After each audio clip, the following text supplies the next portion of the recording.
Good morning, everyone. This is Dr. Jennifer Levin, and I'm here today with a sudden death insight. And I want to talk with you a little bit about the benefits of support groups.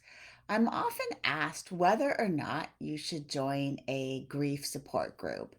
And I actually think they can be really helpful. And let me tell you why.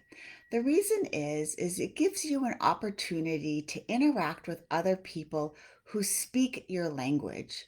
Grief can be so isolating, and it can be so beneficial to be in a room or on a screen with other people who are going through what you are going through, and to have an opportunity to have what you are experiencing validated and normalized by other people who just get you.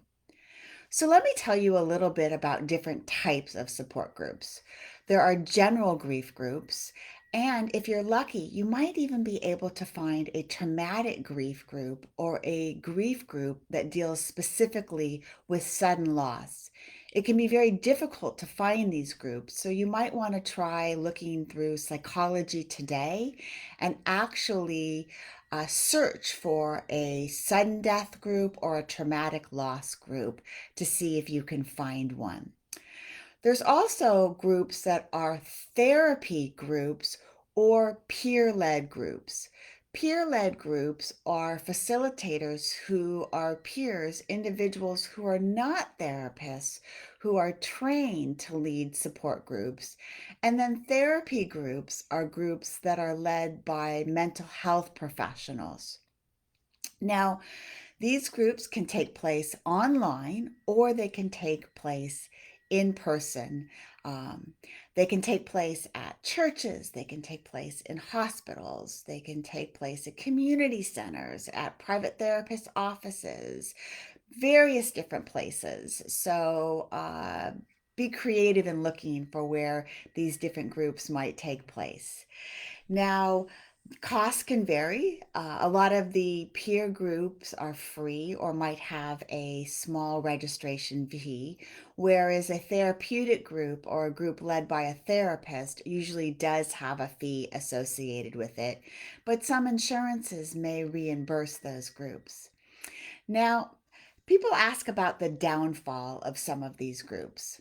Things to look out for, or things that I hear about, is some group members have been in them a really long time, maybe a couple years.